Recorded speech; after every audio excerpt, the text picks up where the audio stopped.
우리는 이제 히브리서의 결론 부분에 왔습니다.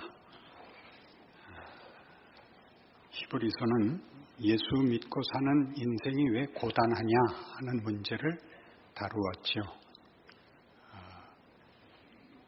힘을 내라, 믿음 지켜라 이렇게 명분으로 강요하는 것이 아니라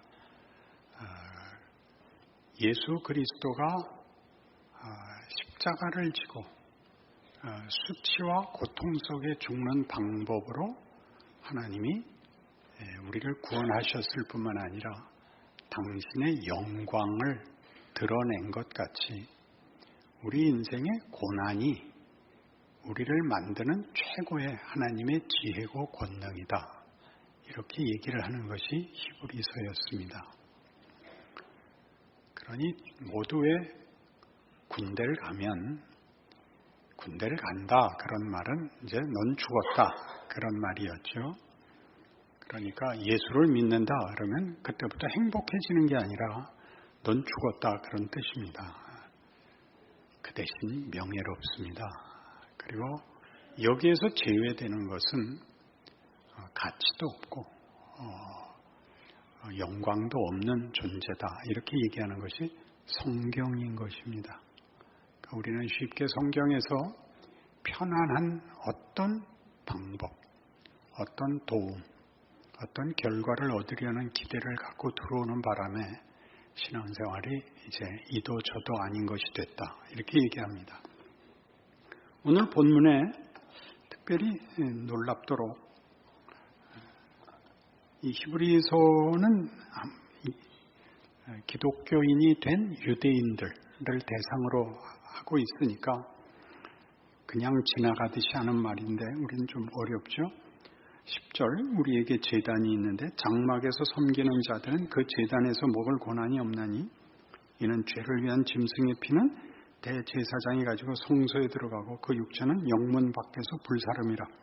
그러므로 예수도 자기 피로서 백성을 거룩하게 하려고 성문 밖에서 고난을 받으셨느니라. 이렇게 되죠. 어떻게 하자고요? 그런즉 우리도 그의 치욕을 짊어지고 영문 밖으로 그에게 나아가자. 그러니까 이때 기독교가 처음 시작될 때는 기독교란 유대교를 이어서 유대교의 약속대로 이제 하나님이 그의 백성을 구원하시고 영광의 나라로 약속을 성취한 것입니다. 그러나 예수의 방법, 십자가를 지는 방법으로 하나님이 우리에게 구원과 영광을 주었다라는 것을 유대인들은 믿지 않아서 국가적으로 보자면 지금도 그들은 그저 유대교입니다. 메시아가 나타나기를 기다리고 그 메시아는 당연히 보이는 세상에서 보이는 방법으로 저들에게 보이는 보상을 해줄 거라고 아직도 믿고 있습니다. 그래서 이 기독교라는 건 예수교죠. 그리스도가 한문으로 쓰이고 그걸 한글로 읽는 바람에 기독교가 됐습니다. 기독교란 예수에 관한 문제인데 예수가 있는 것이 즉 예수로 말미암는 구원이 유대인들이 기대하는 것과 도대체 뭐가 다르고 그리고 예수를 믿는 우리에게 있어서는 유대인들이 알지 못했던 그것을 갖고 있다는 것이 도대체 어떤 특권인가 하는 문제에 이 속죄제 문제를 다룹니다. 성전은 하나님을 만나는 장소였습니다. 그런데 죄 많은 인간이 하나님을 만나는 것은 불가능했기 때문에 대제사장이 1년에 한 번씩 희생제물의 피를 가지고 지성소에 들어가 하나님을 만납니다. 피를 가지고 들어간다는 것은 두려운 표현이죠. 그러니까 우리 앞에서도 히브리서에 나온 바와 같이 예전에 예수님이 오기 전에는 이스라엘 백성들이 시내산에서 하나님의 거룩하심을 두려움으로 보았다. 그러나 이제 예수 안에서 곧 시온성에서는 시온산은 이제 하나님 나라를 상징합니다. 여기서는 하나님의 거룩하심이 찬송으로 주어진다. 이렇게 대비됐었습니다. 우리는 시온산에 서 있다. 예전에 이스라엘 선조들이 시내산에 서 있었던 것과 다르다. 이게 기독교거든요. 예수님이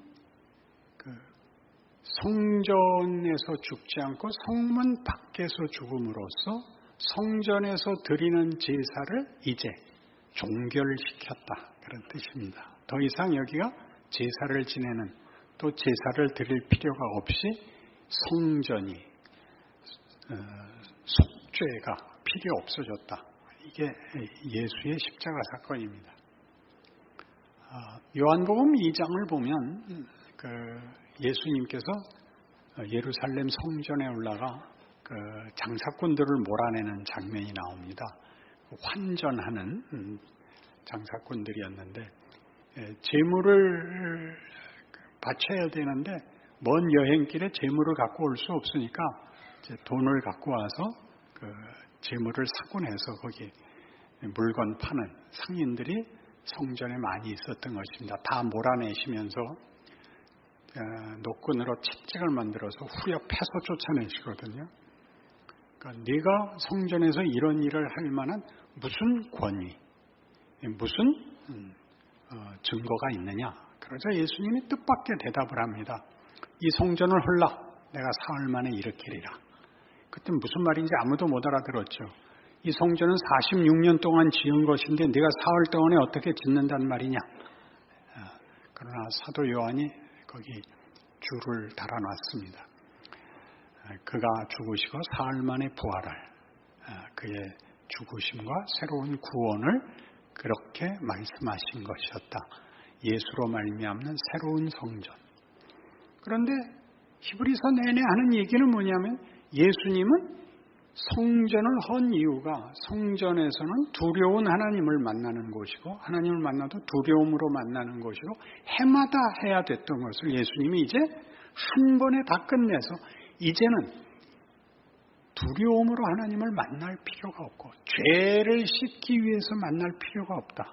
이렇게 하는 대목이 예수님의 죽음이요.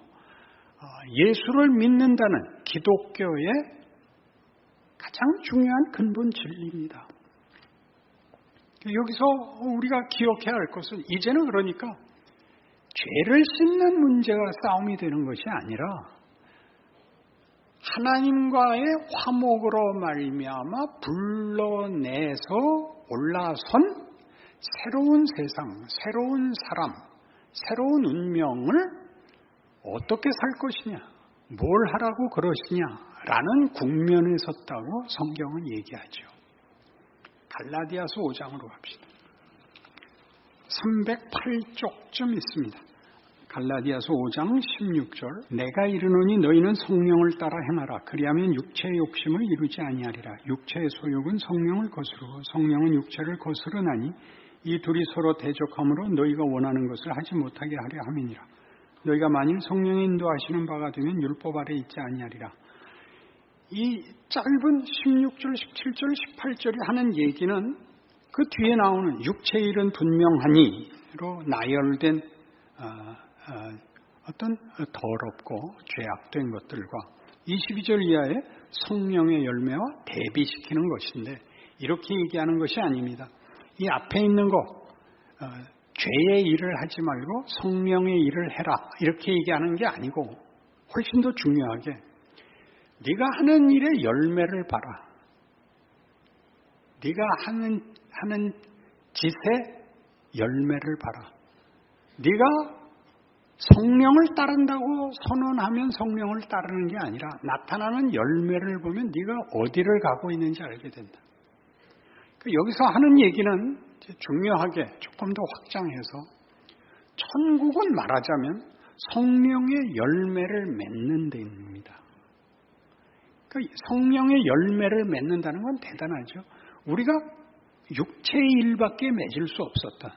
거기는 전부 유한한 것, 거기 가치가 있다고 해도 헛된 것, 자랑을 해도 소용없는 것, 죽고 마는 사망을 이기지 못하는, 사망을 이기지 못한다는 것은 사망 아래 잡혀 있는 가치, 그것을 극복하지 못하는 것. 그러니까 이제 예수를 믿으면 사망을 극복한 영생과 영광에 관한 자리에 와 있으니 너희는 이 길로 가라. 성령을 쫓는 길로 가라. 그러면 무엇을 쫓지 않게 된다. 육체를 쫓을 수가 없다. 동으로 가면 서로 갈 수 없는 것과 같다. 그러나 우리는 이것을 도덕법으로 가져서 또 유대인들은 율법으로 가져서 무엇을 안 하는 것이 최선이지 긍정적으로 잘할 수 있는 건 없었습니다. 그러니까 예수를 믿고 구원을 받았다는 것, 구원 자체가 뭐냐 하면 죽어서 천국 가는 게 아니라 예수로 말미암아 새 사람, 새 세상을 사는 겁니다. 성령이 함께 하시고 성령의 열매를 우리가 누리는, 우리가 사는 자리에 온 겁니다. 만만치 않은 일이지만 우리한테는 허락되어 있고 요구되어 있고 그리고 우리의 자랑이 되어 있습니다. 해야 합니다. 세상은 여기와 반대의 일을 하죠. 그러나 우리는 어떻게 생각하느냐 하면 무엇을 안 하는 것, 죄를 안 짓는 것이 전부라서 늘 불안하죠. 완벽하지 않으니까. 마음속까지 깨끗해지지 않으니까. 마음속이 깨끗해지려면요, 이걸 파내야 돼요. 이게 있는 한 안 되거든요. 그러니까 우린 겁을 낸다고요. 그래서 자꾸 우리는 까발립니다. 내가 뭘 다 아는 건 아니지만, 내가 언제나 그런 건 아니지만, 이런 말을 붙여야 되는 게 완벽이라는 덫에 딱 잡혀가지고 어떤 덫, 세상의 선택 그 영역에서는 완벽할 수가 없죠. 성경이 하고 싶은 얘기는 네가 흠결이 있느냐 없느냐가 아니라 너에게 주어진 시간, 공간, 경우 속에서 이쪽을 살아라.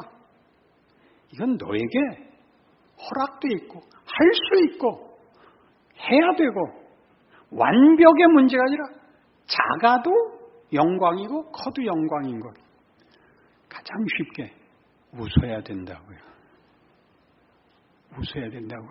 애가 웃어도 이쁘고 어른이 웃어도 이쁘죠.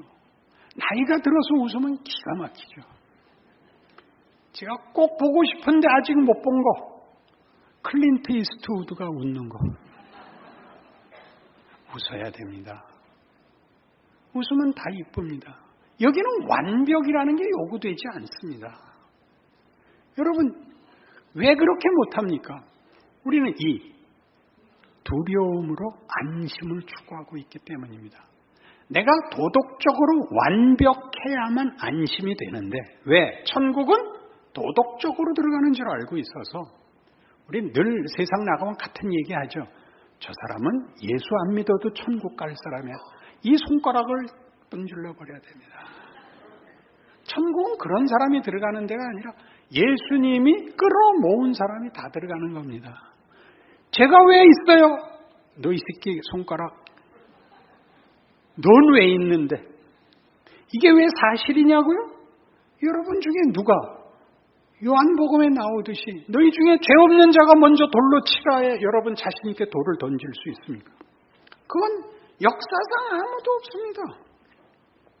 그러나 그걸 예수께서 끌어안아 어떤 법칙으로 하나님이 예수의 십자가로 인하여 우리를 당신과 화목케 하고 당신의 자녀 삼고 기꺼이 우리를 보고 하나님 당신을 뭐라고 부르라고요?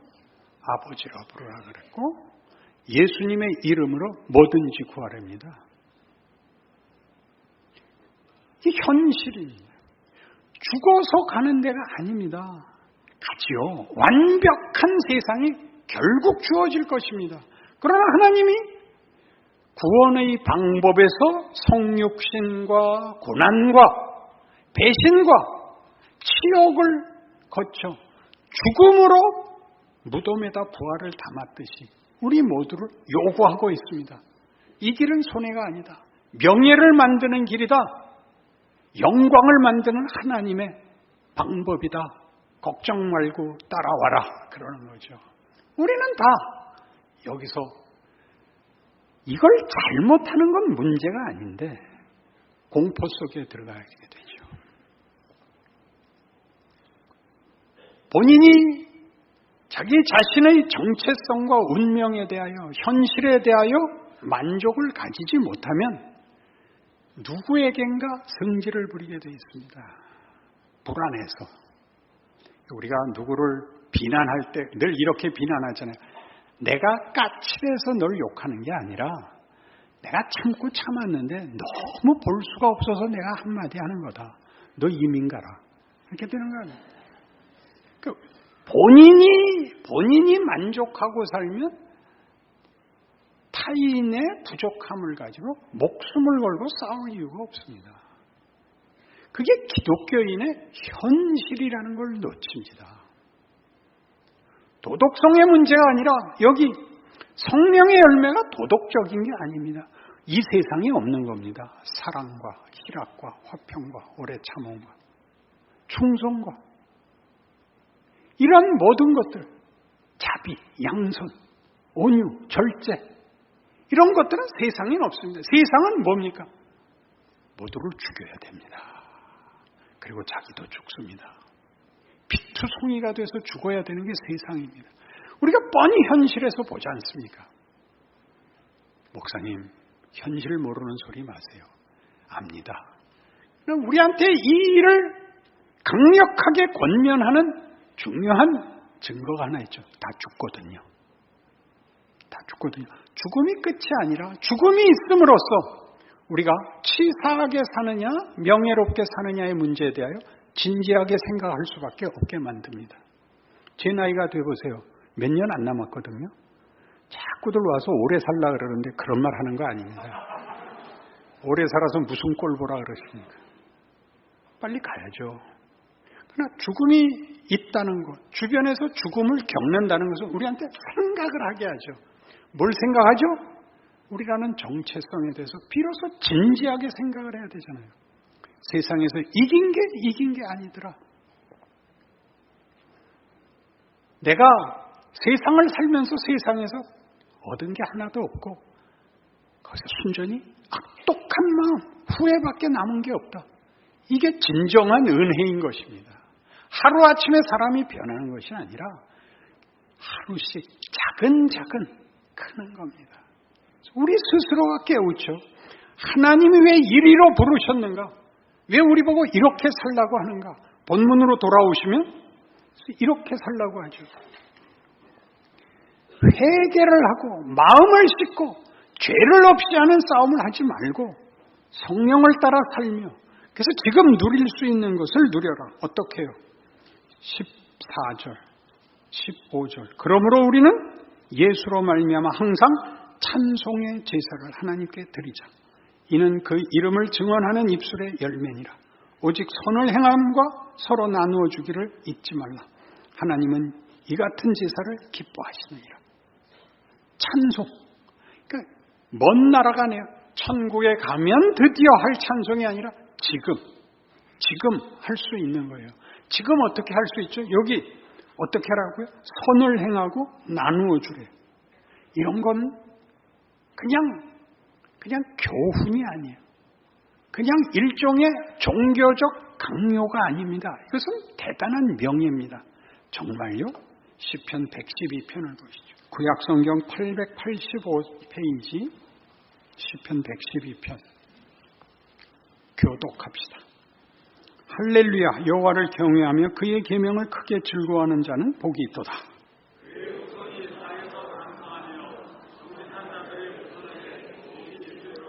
부와 재물이 그의 집에 있으며 그의 공의가 영구히 서 있으리로다.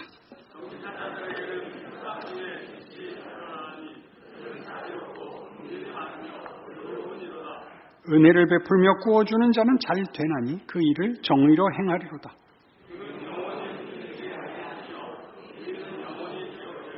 그는 흉한 소문을 두려워하지 아니하며 여호와를 의뢰하고 그의 마음을 굳게 정하였도다.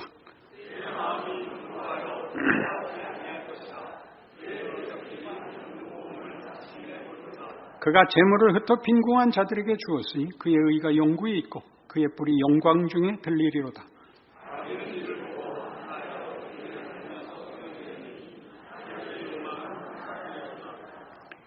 굉장히 평범한 시로 보입니다. 여러분들 시편 보면서 이 112편이 굉장하다 이렇게 느끼는 사람은 별로 없을 것입니다. 월터 브루그만이라는 구약 교수가 시편에 대한 몇 가지 책을 썼는데 그 중에 나오는 이 해설을 제가 발췌해 왔습니다.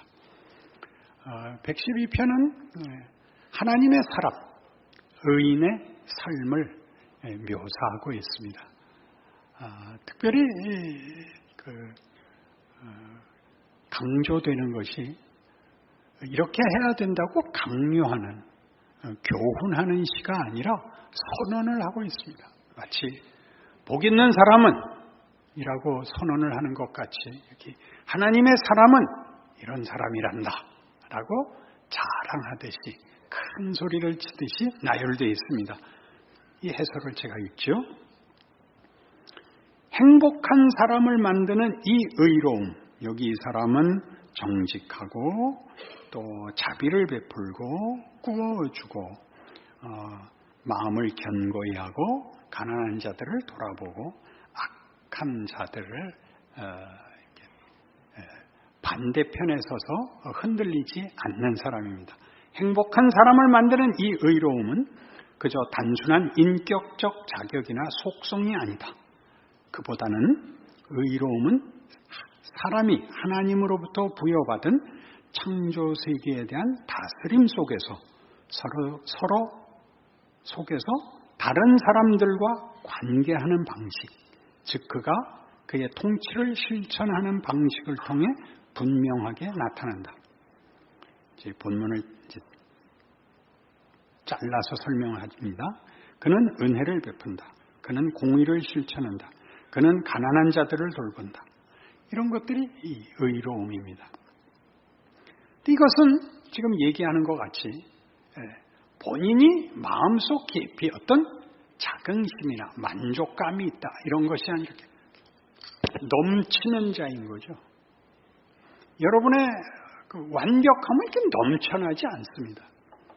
여러분의 완벽함이 넘쳐났을 때 뭐가 있었죠? 여러분이 완벽할 때 넘쳐났던 건 시비였습니다.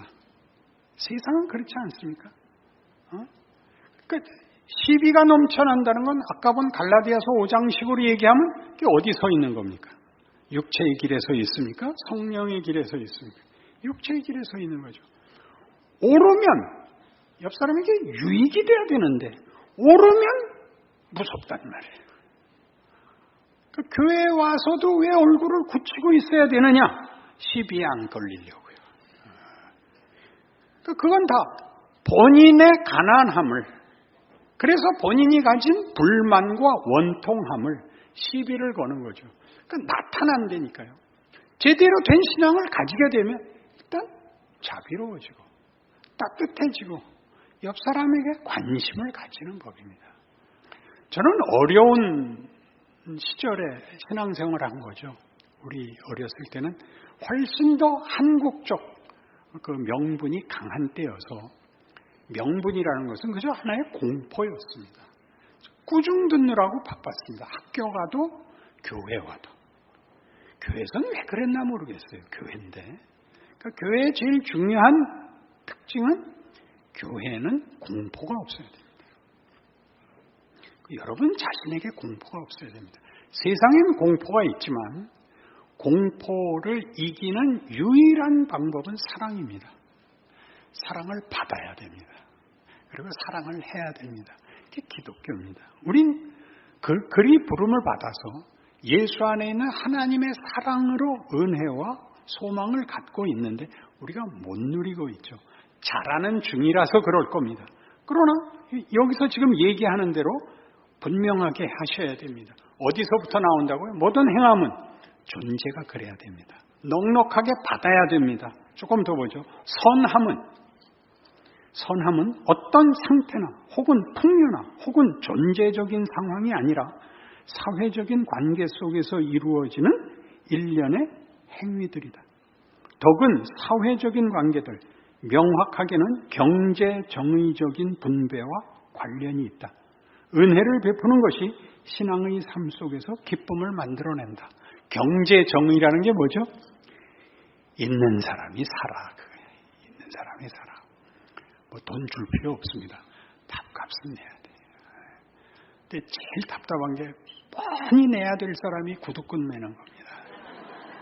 그 생활 속에서 하나님이 우리에게 일상, 우리가 지금 겪고 있는 이게 뭔지 모를 것 같은 이 별것 아닌 인생을 살게 하는 이유가 여기서 만들어지는데 여기서 안 살고 어디 와서 살아요? 주먹 쥐고 흔들 때만 이 말이 나온다는 말이에요. 그러시지 않아야 된다는 거죠. 누릴 수 있는 걸 누리지 못하고 사는 걸 여러분 원통해야 합니다. 그걸 원통해야 합니다. 멋있게 구십시오. 멋있게 구는 첫 번째가 뭐였다고요? 인사하세요. 웃으세요. 좋은 말 하세요. 하려고 들면 배운 적이 없더라고요. 배운 적이 없어서 흉내를 낼 게 없어요. 제가 할 테니까 따라들 하세요. 웃고 반가워하고 좋은 말하고 나는 당신 편입니다. 이렇게 써붙이고 다녀요. 우리 예수 믿는 사람들의 자세다 하는 걸 알고 있어야 돼요. 그러니까 기도를 어떻게 해야 돼요? 어저께 뭐 잘못했습니다. 지난 주일 동안 뭘 잘못했습니다가 아니라 비겁했습니다. 이번 주는 한마디 하겠습니다. 한 번 더 하겠습니다. 이렇게 자꾸 자기를 앞으로 밀어내야죠. 그렇죠. 여러분이 있는 곳에는 예수님의 임재가 있어야죠. 예수님의 임재가 있으면 거기 뭐가 있죠? 용서가 있죠. 거기는 감사가 있죠. 당연히 그렇습니다. 그게 뭐 이렇게 크게 나타나지 않습니다. 저 사람은 다른데 그래요. 여러분들 인간 관계에서 저 사람은 어쩐지 꼴 보기 싫어. 그럼 그게 단 한 번의 경우로 그러지 않습니다. 누적된 겁니다. 근데 뭐가 누적된 거냐면 뻔히 보는데 외면한 거. 내가 지나가야 할 길인데 안 비켜주는 거. 그런 게 쌓여서 어느 날 결정적인 사건이 터졌어요. 저건 내가 전부터 이상하게 꼴보기 싫더라고가 쌓이는 거라고요. 한꺼번에 안 고쳐져요. 그러니까 애를 써야 됩니다. 영어 배우듯이 외우셔야 합니다. 신앙생활은 지금 우리가 그걸 할 수 있습니다. 해야 됩니다. 자신을 위해서 그렇습니다. 더 봅니다.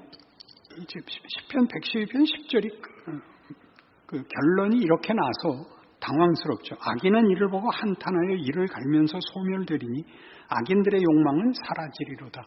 이게 뭐 그렇게 훌륭한 우리가 기대하는 통쾌한 결론이 아닌데 해설을 읽죠. 10절은 악한 사람이 이 길로 행하지 않는다는 것을 주장할 뿐만 아니라 여기서 이 길로는 물론 복된 사람의 길입니다. 그들은 저항하며 이걸 저항해요. 이 따뜻하고 겸손하고 기쁘고 이걸 저항하며 그들의 저항으로 인해 비참하게 된다고 선언한다. 그렇죠. 인생을 살면 남는 게 없습니다. 인생은 살면 피폐해집니다. 기독교인만이 윤택해집니다. 악인은 하나님의 은혜를 의지하지 않는 사람이며 그렇기 때문에 은혜를 실천할 수도 없다. 악인은 도덕적으로 나쁜 사람들이 아니다. 놀라워요. 나누기보다는 인색하며 엄격하고 독점과 통제를 추구하는 사람들이다. 내 말 들어줘. 내 마음에 들게 굴어. 폭력이죠. 폭력. 이들은 매우 엄격하고 인색하다. 왜냐하면 그들은 여호와의 풍성한 은혜를 느끼지 못하기 때문이다. 그러니까 이 사람들 흉보는 거에 공감하지 마시고 나는 아니면 넉넉해야 될 거 아닙니까? 이 시편은 생명의 자원들을 공동체 안에 다른 사람들에게 주는 것이 참된 기쁨으로 가는 길이라고 주장한다. 이 시편은 의에 줄이고 목마른 자들은 복이 있나니 저희가 배부를 것이며 라는 주님의 가르침을 따라하고 있다. 만족하고 충만한 신앙은 탐욕이나 자기 충족 그리고 자기 만족에서는 오지 않는다. 이런 모습들은 우리를 항상 먹이시는 하나님의 은혜를 의지하는 것에서부터 오며 우리도 이런 은혜를 받은 뒤 관대해질 수 있다. 행복한 사람은 창조주의 풍성하심에 대해 알고 있는 사람이다. 창조주는 그의 값비싼 창조세계로부터 아무것도 필요로 하지 않는다. 그러나 신앙은 바로 이런 다른 세계로 우리를 부른다. 다른 세계로 부른다. 여러분, 히브리서가 그겁니다. 여러분, 고난과 억울함에 대해서 많은 비명, 많은 기도하셨을 것입니다. 누려야 할 것은 누르고, 그리고 그 길을 십자가에서 본 분들 아닙니까? 이것이 사실이고 이 약속이 진실하고 이것이 우리의 것이 되어야 한다는 걸 어떻게 알 수 있죠? 여러분이 예수를 믿고 있지 않습니까? 말이 안 되는 거거든요. 예수를 믿는 건 말이 안 되는 겁니다. 얼마나 그런 비아냥이 많았습니까? 예수를 믿으려면 내 주먹을 믿어라. 얼마나 많았습니까? 왜 믿었죠? 모릅니다. 믿었고 거듭났습니다. 이제 이 약속 아래 있게 됐습니다. 누리십시오. 여러분 스스로가 살면서 보지 않습니까? 이 세상이 얼마나 허망한지, 얼마나 두려운지, 얼마나 헛된지, 거기에 대해서 한숨을 쉬지 마시고 우리는 얼마나 많은 것을 갖고 있는지, 누릴 수 있는지, 할 수 있는지 아십시오. 그래야 여러분 자신이 행복한 그런 신앙 인생을 사는 복을 누리시기 바랍니다.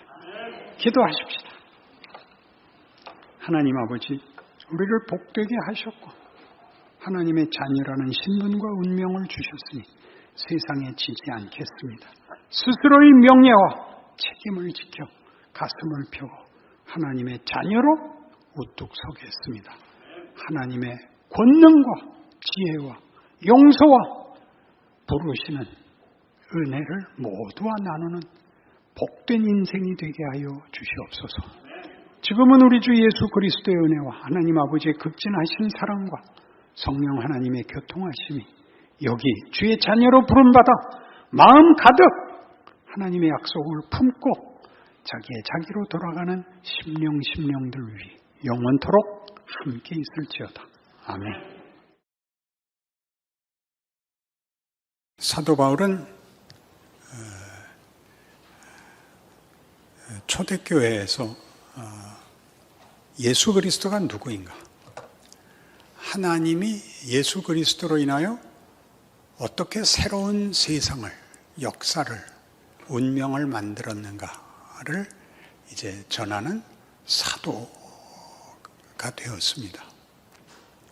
이방 세계에서는 하나님을 알지 못했고 여러 많은 자기네들이 만든 우상들을 섬기고 종교라는 것이 인간의 소원을 이루어주는 어떤 도움이 되는, 그리고 인간이 조작할 수 있는 그런 정도로밖에 이해되지 않는 세계에 하나님이 계시다는 것과 하나님이 일하고 계시다는 것과 새로운 세상을 만드셨다는 것과 그것이 우리의 복음이며 우리의 운명이요 살아있는 동안 그 인생을 살아야 된다고 이제 복음을 전하는 자로 인생을 바치고 있습니다.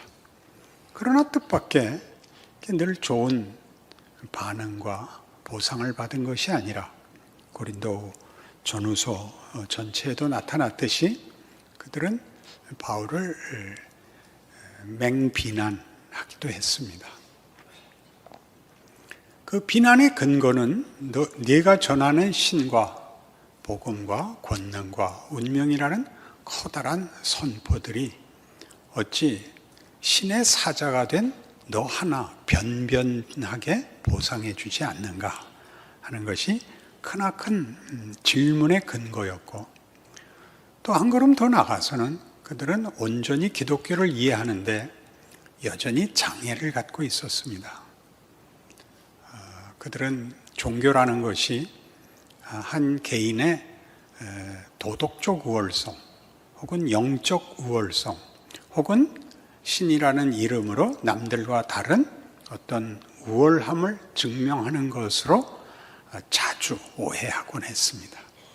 그러니 예수를 믿고 하나님의 자녀가 되고 하는 일들이 보이는 보상으로 나타나야 되는데 그런 일은 현실적으로 별로 없고, 신앙생활하고 어려움을 당하자 이제 바울이 그 근거가 없는 옳지 않은 말을 하고 다니는 잘못된 사도다. 이렇게까지 온 것입니다. 바울은 여러 가지로 그들을 꾸짖고 있습니다. 가장 중요한 핵심되는 꾸짖음은 기독교 신앙에는 보복과 폭력과 분노와 이런 세상적인 싸움이 없다.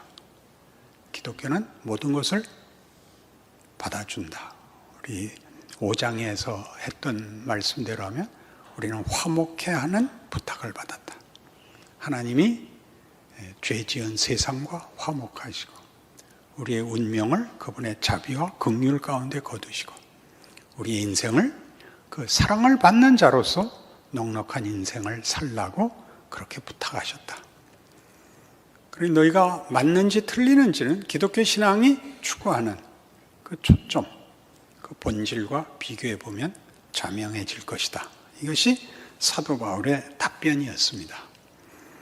그러니까 6장에 이르자 바울은 이 문제가 말하자면 이런 모순된 이중성을 갖고 있다는 것으로 이제 답을 확장하고 있습니다. 그것은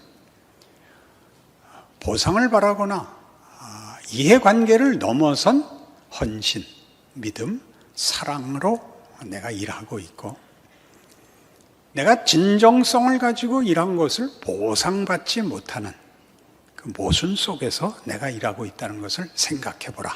이렇게 됐습니다. 여기 나오는 대로죠. 4절 보시면 오직 모든 일에 하나님의 일꾼으로 자천하여 많이 견디는 것과 혼란과 궁핍과 고난과 매맞음과 갇힘과 난동과 수고로움과 자지 못함과 먹지 못함 가운데서도 깨끗함과 지식과 오래 참음과 자비함과 성령의 감화와 거짓이 없는 사랑과 진리의 말씀과 하나님의 능력으로 의의 무기를 좌우해 가지고 영광과 욕됨으로 그래야 합니다. 앞에 있는 그 많은 희생과 양보와 헌신들이 영광과 욕됨으로 나타납니다. 영광된 것이지만 사람들에게 그 보상을 받지 못해서 혼자 그러는 것이라. 우리 사도행전 성령 충만했던 첫 번째 사건에서는 사람들이 미쳤다. 그런 것 같죠. 종종 우리는 기독교 신앙을 소개하면 나도 홀리려고 그래? 라는 식으로 뭐가 겁이 나서 예수는 믿어? 이런 식으로 얘기하는 마치 우리가 궁지에 몰린 존재같이 마지막 지푸라기를 잡는 것에 불과한 아무 쓸모도 없는 사람인 것 같은 대접을 받습니다. 영광과 욕됨으로.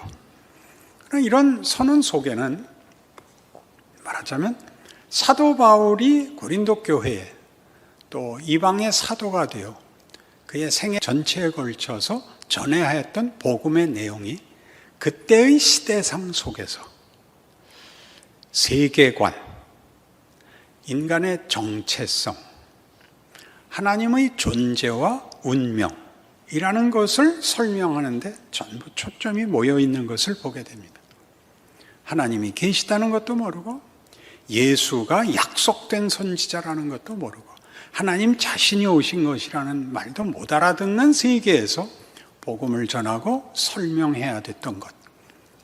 복음의 핵심적인 것이며 세계관, 인생관, 운명, 정체성 같은 것들이 가장 중요한 주제로 등장하고 설명되는 것이 사도 바울의 당시의 전도, 증언, 설교, 간증이었다면 우리는 조금 다릅니다.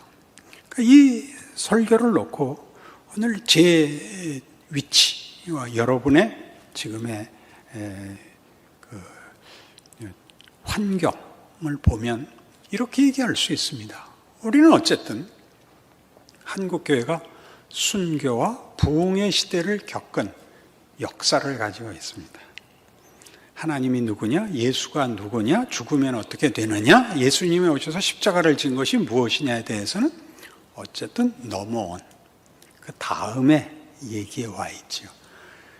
이때 이방인들은 몽땅 없고 그리스 로마 신화밖에 가진 게 없는 데에서 복음을 만났어야 됐고, 우리는 어쨌든 한 두세 대쯤 지나서 지금 19세기 말부터 시작하여 지금까지 130년 동안에 걸친 기독교의 기본 진리들을 배웠고, 혹은 모태신앙도 있고, 중간에 믿었어도 이미 믿은 자들을 옆에 늘 가지고 있어서 모를 때에도 드러났던 어떤 것들이 있습니다.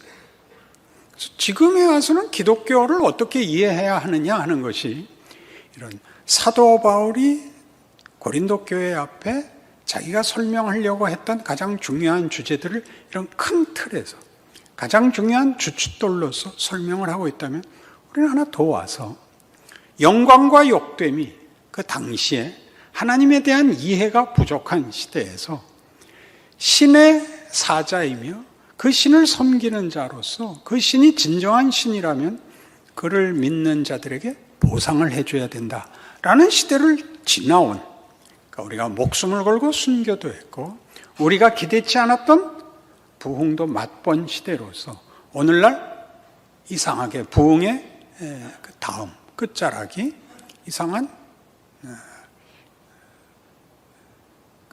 내리막길과 혼돈스러운 현실을 살면서 지금 우리가 겪고 있는 현상과 우리가 지금 확인해야 되는 기독교 신앙의 중요한 주제가 무엇인가 하는데 저와 여러분이 서 있습니다.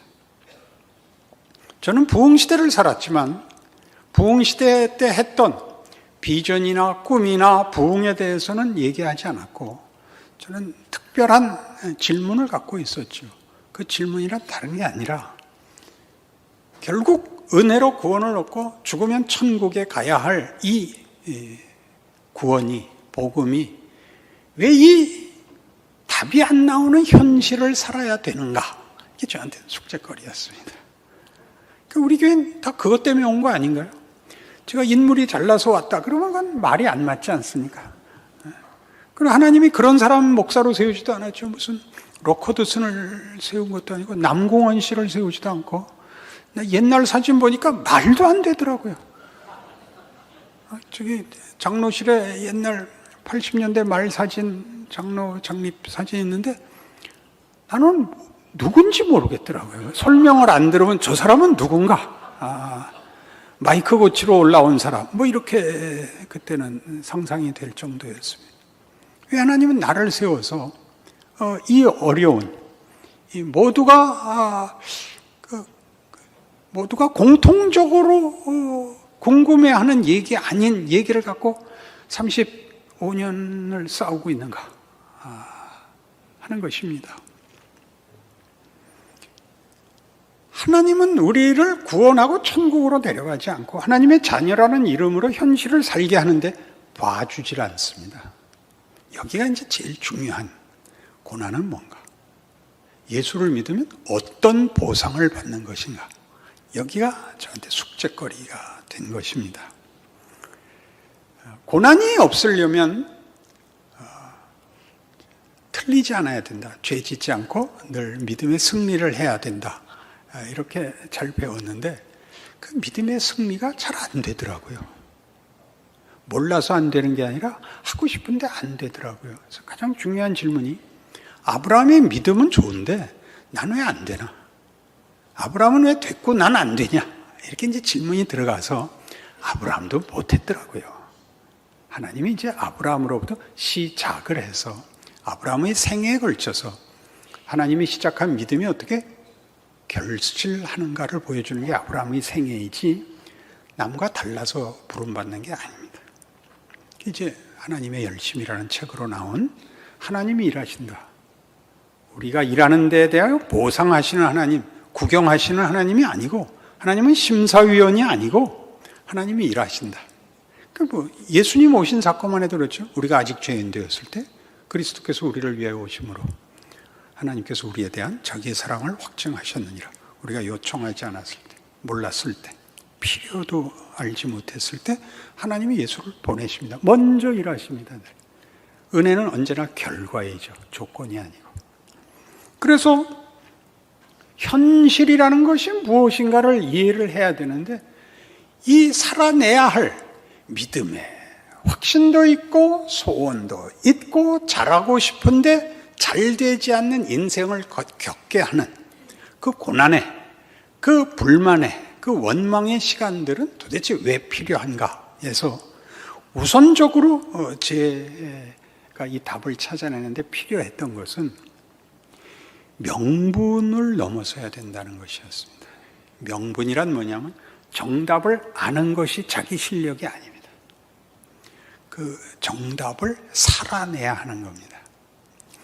정답을 살아내야 한다는 것은 겸손해야 돼와 겸손할 때 겸손한 것은 천지 차이입니다. 우리가 축구를 보면 제일 답답한 게 메시는 거기서 넣는데 왜 우린 못 넣냐 그겁니다. 왜 못 넣는 것 같습니까? 1. 믿음이 없어서 그렇다. 2. 눈이 멀었다. 1번과 2번 중에 어느 게 답이라고 생각합니까? 실력이 없는 겁니다. 그 간발의 차이거든요. 수비수의 움직임 사이에 잠깐 열리는 그 타임에 때려 넣어야 되는데 그 실력이 아직 한국 축구에는 쌓이지 않았습니다. 그게 없다는 가장 강력한 증거가 뭐냐면 힘껏 차잖아요. 수비수 맞고도 들어가라. 골키퍼 가슴을 뚫고 들어가라. 그러잖아요. 그 사이를 찰 수가 없으니까. 그래서 저 잘하는 영국 리그를 보면 힘껏 차는 사람 없어요. 툭툭 갔다가 빈자리에 딱 찔러 넣죠. 우리 딱 그렇게 됐죠. 명분을 계속 주장해서 고함을 질러서 피를 토해서 축구공을 힘껏 차서 골대가 무너지든지 공이 터지든지 그렇게 갔지. 이 삶을 살아내야 하는, 명분으로는 아는데 사라지지 않는 것은, 살아낼 수 없는 것은 어떻게 엮어야 되는 것인가. 그러니까 중요한, 넘어야 할 문턱입니다. 아니면 명분을 가지고 있으면 그 답을 하는 것으로 자신의 책임이 끝났다고들 생각합니다. 자신의 책임이 끝났다고 생각하는 사람들은 다 그 명분을 어떻게 사용하느냐 하면 그 명분만큼 살지 못하는 것을 비난하는 것으로 자신의 삶을 면제받으려고 합니다. 해설위원 같습니다. 해설은 얼마나 쉽습니까? 아니 저걸 한 박자 빨리 차야죠. 그걸 누가 못해요. 차야지. 한 박자 빨리 차는 것과 한 박자 늦었다고 말하는 것은 얘기가 다르죠. 안 그렇습니까? 해설이 선수보다 앞서가면 안 됩니다. 선수가 돼야죠. 그걸 쳐넣어야죠. 안 보여야죠. 언제 넣었어요? 그런 실력이 생겨야지. 야구 해설이 제일 쉽대요. 아니 저기서 가만히 서 있으면 어떡합니까? 휘둘러라도 봐야죠. 누구는 안 그러고 싶었겠어요. 휘두르려고 보니까 공이 벌써 들어왔더라고요. 그 다음에 휘두를 수는 없잖아요. 해설위원이 되거나 심사위원이 되는 것으로 자기가 마치 그 모든 선수들보다 우위에 있고 자신은 자신이 한 걸 다 한 것 같이 생각하는 그런 명분과 비난과 정죄 속을 제가 걸었습니다. 제가 잘 아는 유년기와 청년기를 그 속에서 나는 답이 안 나오고 잘하고 싶은데 잘 되지는 않고 내가 답을 모르는 게 아니라 답을 살아내지 못하는 것은 어떻게 이해해야 되는가? 제 설교의 가장 중요한 질문이 된 것입니다. 하나님은 뭘 하시는 걸까요? 나를 만드십니다. 축구를 하면 말이죠. 이기면 다가 아니라 이기기 위한 노력 속에 인간의 가장 중요한 핵심된 본질이 성장합니다. 말하자면 인간이 성숙하지요. 그것은 다만 체력과 기술의 문제가 아니라 정신력이 합쳐져야 되는데 우리나라에선 정신력이 이런 깊은 인성, 인격, 정체성 같은 가치로 설명되지 않고 지극함으로만 이해가 돼서 머리를 깎았죠. 실력이 모자라면 머리를 깎고 그 다음에 혈서를 썼죠. 그래도 안 되면 할복을 하는 거죠. 왜 그랬는지 아시겠습니까? 잘하고 싶은데 최선을 다했는데 되지 않으면 책임을 이렇게 면제받는 수밖에 없었던 것입니다. 할복을 하죠. 그래서 예전엔 다 문제가 풀리지 않으면 기도원에 가서 금식 기도를 했습니다. 내가 죽든지 하나님이 죽든지, 하나님이 불쌍히 여기고 해결을 해주든지, 아니면 내가 죽어서 해결을 하든지. 그것이 왜 쇠퇴하게 됐는가? 이런 식의 치열한 싸움, 지극정성의 싸움, 모호한 명분과 추상 명세의 싸움이 아니라 너 자신, 너라는 실존, 네 육체, 네 정신, 네 분별, 네 책임이 커라. 이렇게 되는 것이 예수를 믿고 예수님 앞에 서는 날까지 우리에게 허락된 시간인 것입니다. 이 시간 속에서 우리는 방향이 어딘가에 대한 것도 늘 상기하고 있어야 되고, 그리로 가기 위해서는 길을 만들어야 된다는 것도 알게 됐습니다. 방향을 안다고 해서 길이 있는 것은 아닙니다. 내가 가고 싶은 목적지를 일직선으로 갈 수 있는 사람은 아무도 없습니다. 갈 수 있는 길로 가야 됩니다. 마치 타협하는 것 같고 포기하는 것 같이 그 길을 가게 되어 있습니다. 강이 가로막히면 건널 만한 얕은 데까지 가서 건너야 될 것이고, 산이 가로막고 있으면 돌아가든지 넘어가든지 해야 됩니다. 돌아가면 금방 누군가가 너 아까는 남쪽으로 가더니 이번엔 왜 서쪽으로 가? 라고, 너 다른 데 가고 있어? 라고 비난을 할 것입니다. 가는 사람의 가려는 노력이, 가야만 되는 현실이 그를 우회시키고 있는 것입니다.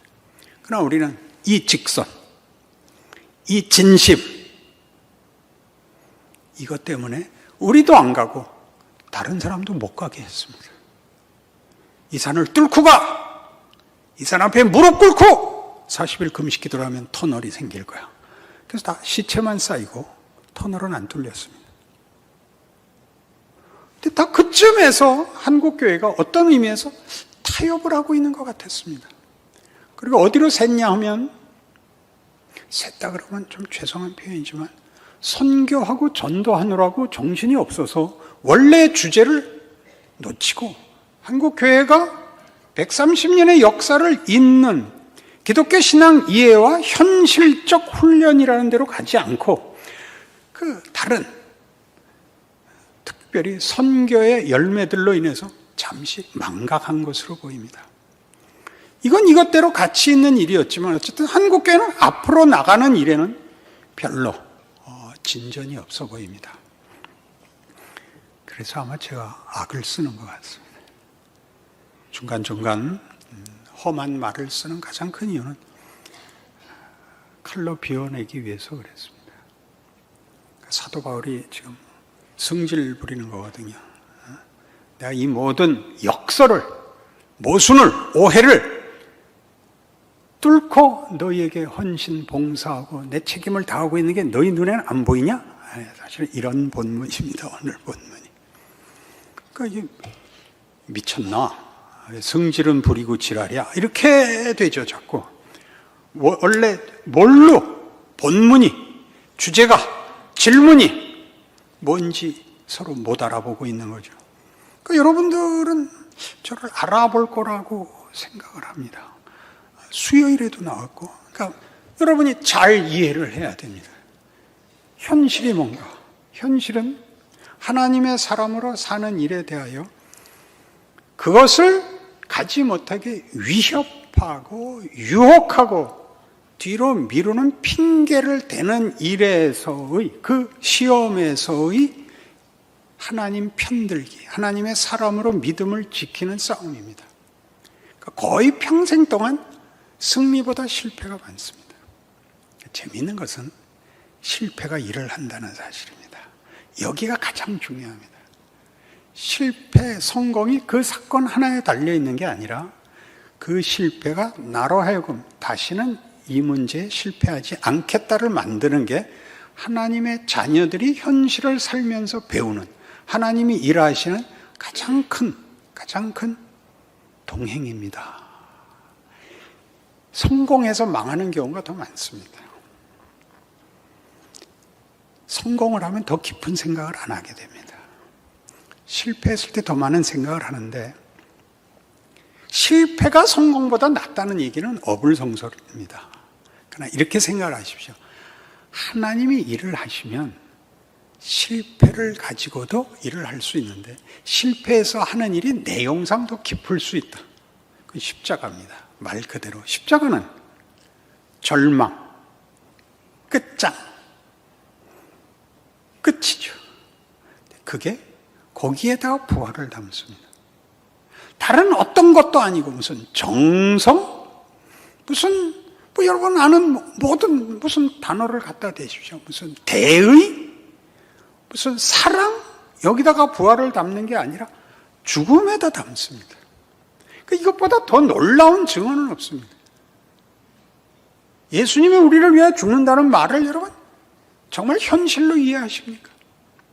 여러분의 믿음, 나는 믿어 라는 눈물과 고함으로 변명하고 있는 것에 불과하지 죽음에다가 부활을 담을 수 있다면 우리 생에 어떤 것도 하나님이 나를 불러 하시려고 하는 일을 실패시킬 수 없다로 가게 됩니다. 그럼 뭐가 달라지냐? 여러분 이런 약속을 받으면 처음에 생각나는 것은 그러니까 무책임하게 살아도 돼 라는 생각입니다. 죄가 하는 얘기입니다. 윤리적 도덕적 차원에서 그건 죄다 이렇게 조급한 답을 내려서 피하지 마시고 인간이 맨 먼저 생각하는 반응입니다. 그리고 그게 얼마나 못난 생각이라는 것을 아는 데까지 가게 됩니다. 우리는 은혜를 베풀었으면 배신하고 친절하게 대하면 잘난 척하고 그거는 못난 반응입니다. 그렇지 않습니까? 하나님이 우리의 가장 잘못한 자리에다 최고의 것으로 무엇을 만들어줄 수 있다? 우리는 당연히 기뻐해야 되고 감사해야 되고 그리고 그걸 소중하게 여겨야 맞습니다. 이걸 아는데 평생이 걸리는 겁니다. 심지어 교회 안에서마저 우리는 신앙생활하기가 어렵습니다. 왜요? 우리가 잘하면 얕보거든요. 그 반응이 당연한 반응입니다. 신앙이 얕아서 잘할래다가 시험을 드는 건 내가 용서를 하겠는데 그래도 신앙이 괜찮을 만큼 된 사람이 안 하는 건 무슨 이유입니까? 도대체가. 한번 생각해 보십시오. 오해받을까 봐요. 지나오셔야죠. 우린 실제로는 신앙의 현실을 살아오지 않은 겁니다. 하나도 안 한 겁니다. 처음 넘어지자 그다음부터 아무것도 안 하기로 한 겁니다. 이게 제가 아직도 설교 때마다 목소리를 높이는 이유입니다. 뭐 때문에 내가 앞장서 갖고 총알바지를 하겠습니까? 그래서 우리는 다 이렇게 돼버렸습니다. 문을 닫아버렸습니다. 여길 제가 깨야 됩니다. 좋은 소리 하기엔 걸렸습니다. 깨십시오. 왜요? 그러면 명예로운 인생을 살 수 있습니다. 위대한 인생을 살 수 있습니다. 예수를 믿는다는 것은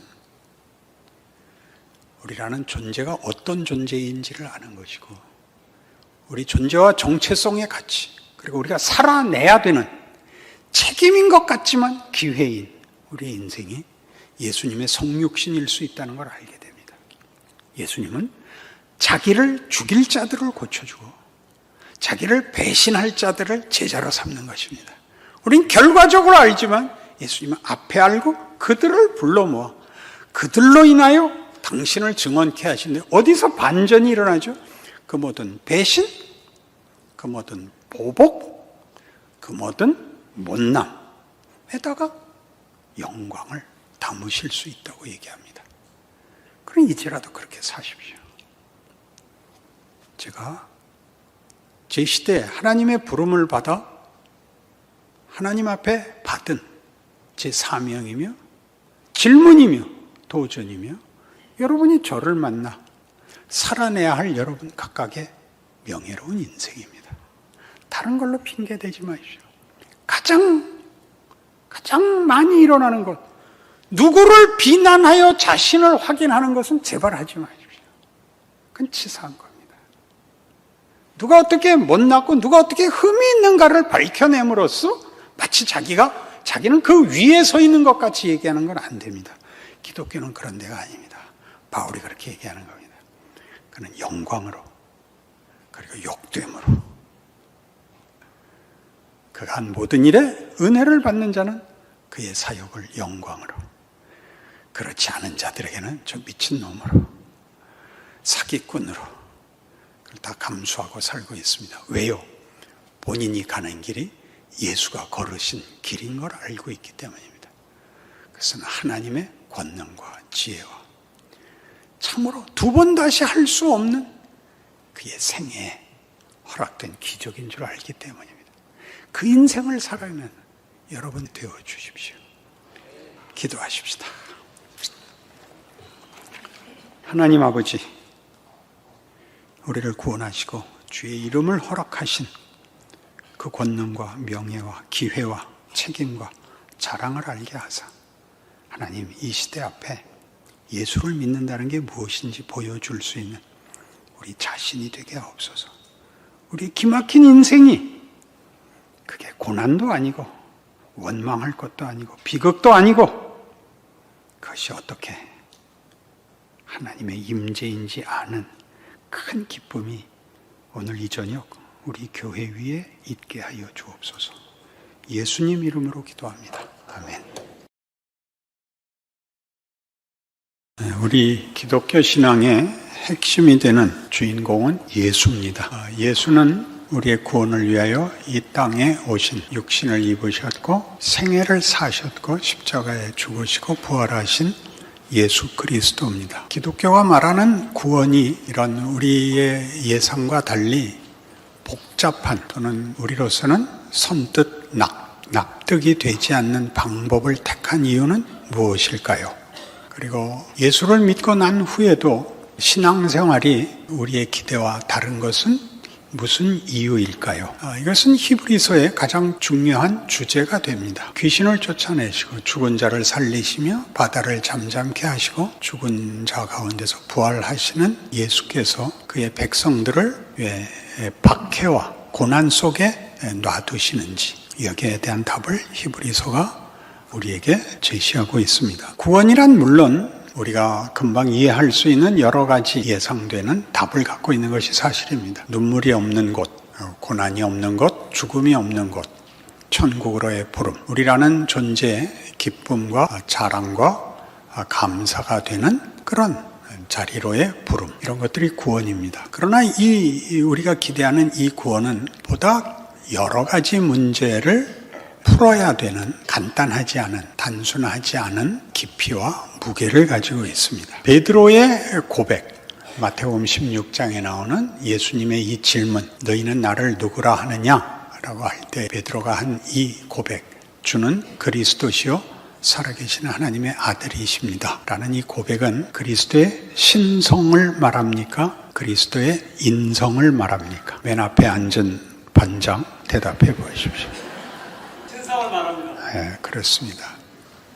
신성을 가진 하나님이 굳이 베드로에게 내가 누구냐라고 묻는다는 건 무슨 뜻일까요? 하나님 같아 보이지 않는 조건 속에 있기 때문입니다. 인간으로 오셔서 분명히 먹고 주무시고 힘들어하시고 걸으시는 한 인간이 물은 질문에 대한 답이기 때문에 그 고백이 중요시 되는 것입니다. 그는 분명히 사람인데 그 질문을 하고 그 질문에 당신은 하나님이십니다 라는 고백을 성경이 굳이 남겨놓고 있는 것입니다. 그러니까 예수님의 인성과 신성 이렇게 들어가는 것은 이제 학문적이고 전문적일 때 그렇게 질문이 이어지는 것이고, 우리가 해야 할 마땅한 질문은 도대체 신이 인간으로 올 필요가 뭐가 있느냐, 이렇게 물어야 맞습니다. 신이면 모든 문제를 해결할 수 있을 것 아니냐, 그래야죠. 굳이 인간이 돼서 들어와서 무슨 문제를 그냥 명령하고 창조, 부활, 전능, 기적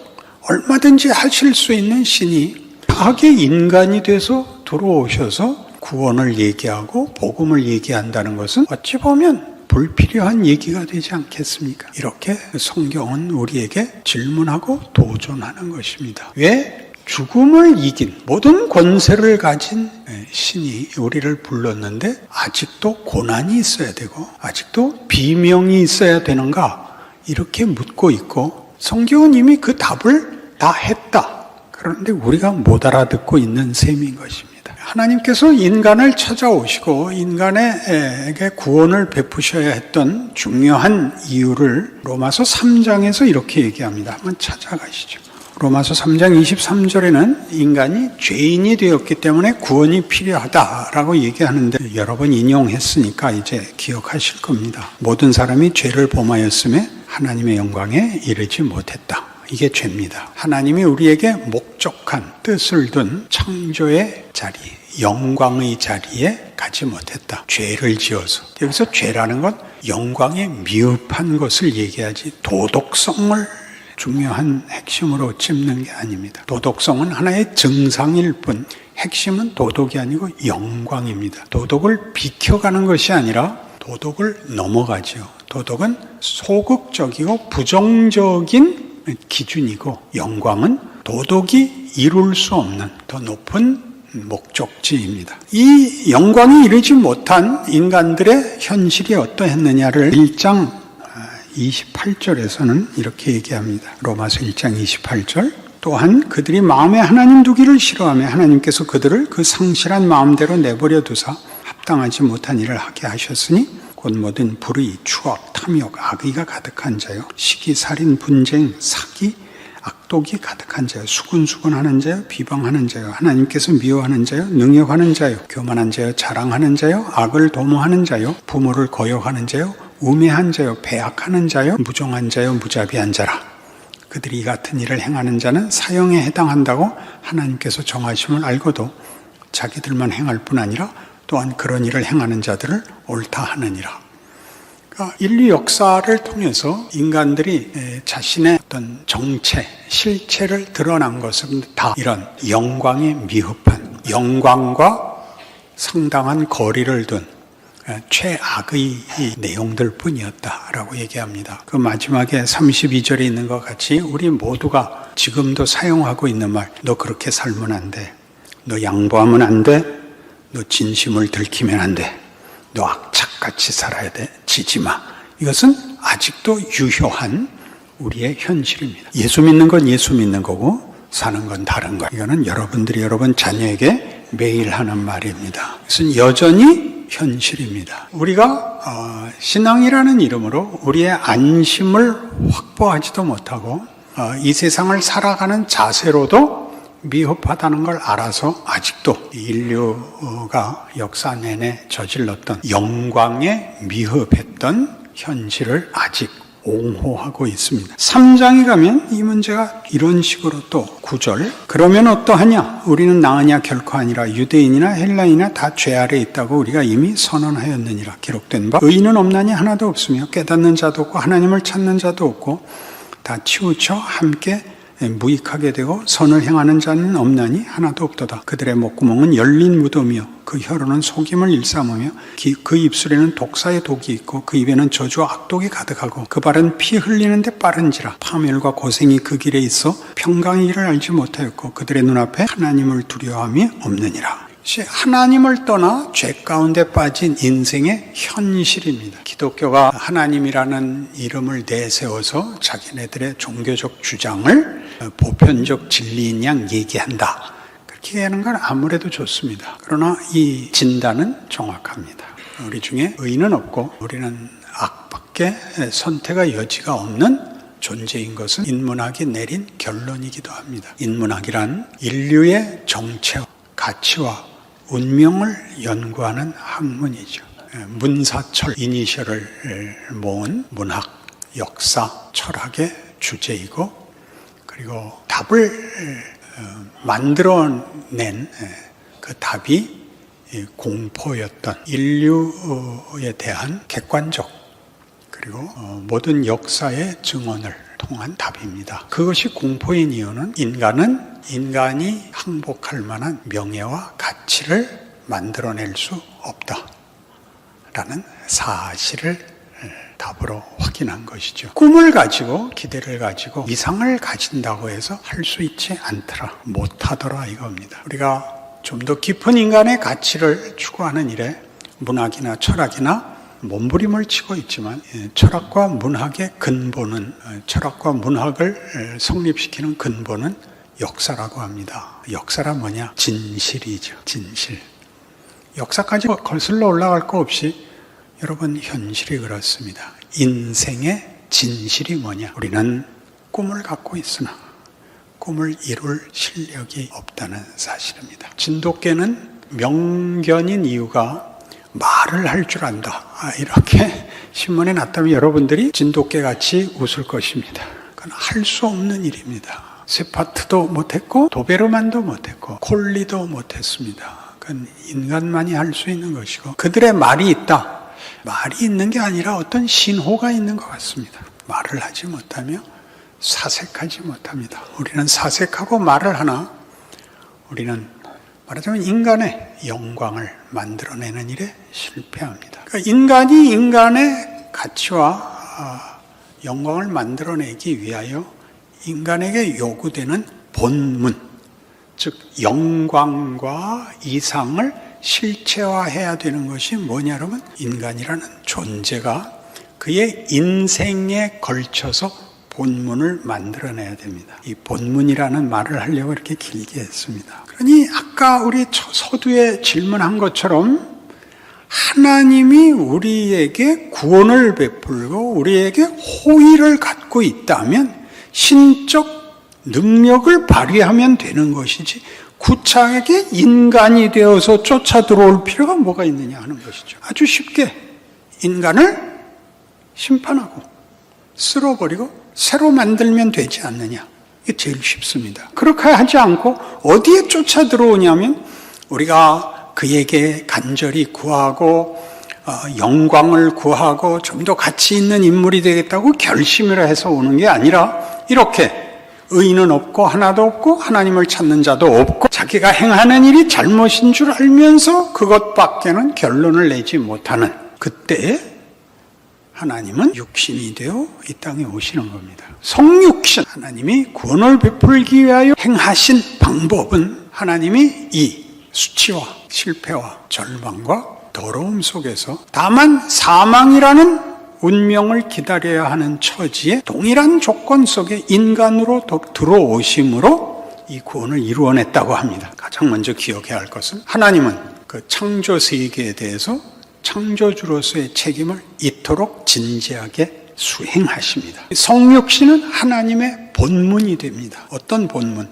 하나님이 누구시냐에 대하여 지금 우리가 고백하는 바와 같이 우리는 우리의 신앙을 예수를 믿는다고 표현하지 하나님을 믿는다고 표현하지 않습니다. 예수를 믿는다는 말은 하나님을 믿는 말인데, 예수를 믿는다는 것은 하나님이 하나님 되심을 성육신으로 표현한 본문에 의거하여 하나님을 믿는다라는 고백이 예수를 믿는다입니다. 하나님은 그가 만드신 인간을 그의 창조의 목적을 포기하지 않고 우리가 마땅히 받을 형벌을 해결하기 위하여, 영광에 못 미치는 우리를 구원하기 위하여 하나님은 하나님다운, 다만 보좌에 앉으셔서 명령을 내리거나 규칙을 바꾸거나 어떤 기적으로 쉬운 결말을 낸 것이 아니라 우리를 항복시키는 방법, 우리를 납득시키는 방법을 위하여 당신이 오해받고 편견과 절망 속에서 폭력밖에 휘두를 줄 모르는 자들의 손에 당신의 생애를 맡기는 방법으로 하나님을 증명했다. 하나님은 하나님이신 본문을 육신의 생애와 죄악 속에 빠진 자신이 구원하려는 백성들의 오해와 폭력 속에 죽을 수 있었다, 이렇게 자신을 증명하십니다. 성육신입니다. 동시에 이것이 구원이 되는 것은 내가 너희들에게 목적한 구원의 궁극적인 자리는 예수 안에서 보인 그 승리다, 이렇게 되는 겁니다. 어떤 승리? 우리가 하나님을 외면하고 가지게 됐던 결말들이 무엇이었습니까? 그 그것은 다 절망뿐이었습니다. 영광을 만들어낼 실력도, 생명을 복되게 할 실력도 갖지 못하여 요한복음 15장에 나오는 대로 나는 포도나무야 너희는 가지라. 가지가 나무에서 끊기면, 떨어지면, 분리되면 말라 썩을 수밖에 없다. 를 겪은 것이죠. 그 속에 찾아와 실제로 하나님이 목적한 생명과 인간의 정체성이 얼마나 복된 것인가를 예수께서 증명하십니다. 절망, 분노, 원망, 더러움, 부끄러움밖에 만들 수 없는 인류에게 여기 한 인간이 모든 인류를 대표하여 하나님이 목적한 인간의 가치를 드러내십니다. 용서, 구원, 회복, 섬김, 그리고 우리가 만든 죽음을 받아 죽음을 뒤집지요. 죽음이 끝이 아닌, 죽음을 넘어서는데 죽음을 반전시키는 부활이라는 영광의 자리까지 인간의 운명을 뒤집으심으로써 우리로 하여금 사망이 끝인 인생에서 원망할 수밖에 없고 절망할 수밖에 없고 체념하거나 자폭할 수밖에 없었던 우리의 선택을, 사망이 끝이 아니고 사망을 지나 부활이 있다라는 약속 속에서 그 선택의 폭이, 아니 선택의 우위가 생겨나게 됩니다. 사망이란 우리에게 이렇게 일합니다. 죽는 것이 전부가 아니라 이것은 다 죽음으로 끝날 수밖에 없다라는 헛됨으로 찾아와서 우리를 절망시킵니다. 이겨봤자 쓸데없는 것, 더 살아봤자 고생이 연장되는 것 외에 아무것도 아니라는 현실이 우리를 분노케 하는 겁니다. 이기면 뭐해? 여러분, 우리 독일 이겼을 때 기뻐했던 거 기억나십니까? 잘했어, 독일을 이기다니. 그럼 우리 금방 이 말을 옆에서 받아칠 수 있습니다. 이긴 뭐해? 16강을 갔어? 독일 놈들이 와서 무릎을 꿇었어. 무슨 이득이 있어? 우리 모두가 알고 있잖아요. 어떤 승리도 헛되다는 걸. 아시아 금메달 땄습니다. 그럼 우리 금방 그래요. 해서 뭐해? 베트남한테 4강전 때 져주지. 이런 얘기들이 나오는 것은 뭐가 더 가치가 있어서가 아닙니다. 이래도 한 세상, 저래도 한 세상이기 때문입니다. 그게 사망이 하는 일입니다. 사망은 우리를 결국은 모든 것이 덧없다는 것을 늘 현실 속에서 고발합니다. 이길 수가 없습니다. 이 절망에서 예수를 믿는다는 말이 가지는 이 구원, 복음이라는 말은 우리가 잘못한 것도 운명적으로는 승리로 가도록 되어 있다고 세상을 바꿨다는데 기독교 신앙이 복음이라고 지칭되는 이유가 있는 것입니다. 우리는 뭘 하고 있죠? 구원을 얻었으나 사망은 여전히 우리 앞에 현실적 대적입니다. 공포의 대상입니다. 우리는 실제로 죽고 실제로 모든 일에서 구원받은 사람다운 증상보다 옛날에 못난 짓 하던 본성이 더 많이 드러나는 인생을 삽니다. 그래서 우리는 신앙생활을 전부 어디에 매달리느냐 하면 하나님 예수를 보내셨고 우리 대신 십자가에 죽게 하셨고 부활시키셨는데 왜 우리 현실은 어렵습니까? 하나님의 대답은 이겁니다. 이 구원은 그 모든 못난 것을 포함하여 뒤집는데 가장 큰 핵심이 있단다. 너에게 아무 생각도 도전도 갈등도 긴장도 없는 상태를 만드는 것이 아니라 너희가 저지른 일들이 후회스러운 것이 어떻게 명예로운 것으로 반전이 될 수 있는가를 너희가 겪고 기회를 가져 너희 스스로 이 약속에 참여하는 선택과 책임과 기회와 명예를 가져라. 이렇게 말하는 것이 기독교가 말하는 신앙 인생입니다. 죽음이 공포로 몰려와서 우리 아까 읽은 대로 우리는 신앙인으로서 제대로 살고 정직하고 겸손했다가는 하루도 버틸 수 없는 현실을 살고 있습니다. 우리가 신앙적으로 살면 세상이 바뀌고 사람들이 나를 다르게 대접하고 그러지 않습니다. 우리는 신앙생활을 할 것인가 말 것인가의 기로에 늘 섭니다. 여러분들이 신앙인답지 않았던 세월, 그럴 수 없었던 실패한 나날들이 일을 합니다. 왜요? 타협하고 잠시 세상이 하자는 대로 해본 것이 그건 결국 아무 소용이 없다는 걸 아는 자리까지 하나님이 여러분에게 허락한 선택의 기회입니다. 여러분의 실력으로 지금 예수님같이 되리라고 생각하지 마십시오. 더더욱 재미있는 것은 예수님같이 굴어도 십자가에 못 박는다는 사실입니다. 근데 왜 자꾸 아무 일도 일어나지 않는 상태를 원함으로써 지금 해야 되는 일, 지금 나의 실력, 지금 내가 살아내서 내가 봐야 되는 현실을 살기를 외면하십니까? 아무 일도 일어나지 않는 조건을 요구하면 결국 할 수 있는 건 자살밖에 없습니다. 불교가 원하는 거죠. 네가 죽으면 돼. 네가 죽으면 온갖 번뇌가 없어지는 거야. 이렇게 말하죠. 정직한 지적입니다. 인간의 가치는 없죠. 기독교는 살아봐. 실패해봐. 절망해봐. 그리고 그 진실을 봐. 그렇게 헛되게 끝날래? 다그쳐서 우리를 완벽한 사람을 만들자고 하지 않고 넘어지라 그럽니다. 네 진실을 보고 세상의 진실을 봐. 왜 하나님이 자신의 본문을 성육신과 십자가에 담았는지 봐. 그렇게 얘기하는 겁니다. 거기서 끝나지 않는 그 쓴 경험이 일을 하는, 그래서 정말 완숙해지는 자리에 가는 것, 기독교 신앙이 요구하는 과정입니다. 여러분의 과거가 후회할 것이 없는 사람은 보통 다 정신 박약합니다. 제정신으로 후회할 과거가 없는 인생은 없습니다. 여러분이 변명을 하고 여러분이 일부러 얼버무리는 것이지, 만족할 인생이 있다면 여러분은 더 이상 진전이 없는 인생인 것입니다. 지금도 죽음이 늘 옆에 있어야 됩니다. 이렇게 사는 게 다야? 이래서 돼? 난 뭐야? 이런 질문이 계속돼야 됩니다. 왜요? 더 가야 되니까요. 예수님까지 이렇게 기도했으니까요. 아버지요, 이만하면 되지 않았습니까? 아니다, 더 가자. 아버지, 더 가면 아버지의 수치가 되지 않습니까?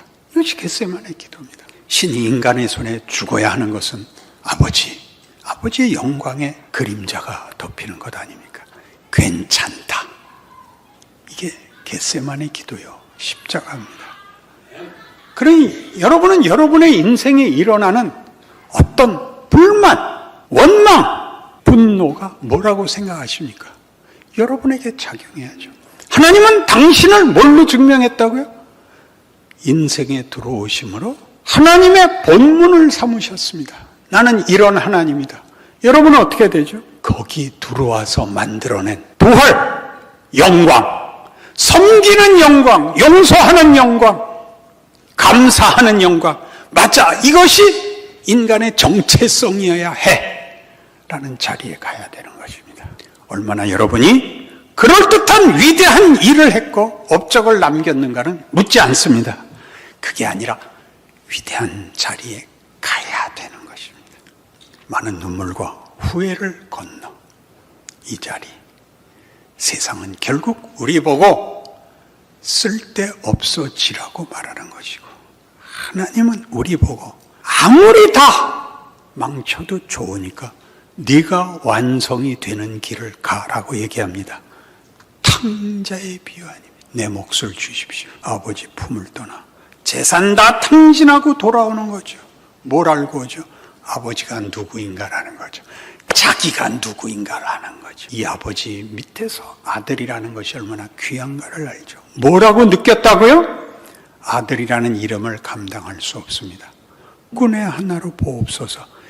무슨 소리냐 임마, 넌 내 자식이다. 이것이 하나님이 우리 인생에서 하시는 일입니다. 로마서 8장 1절과 2절은 이렇게 되어 있습니다.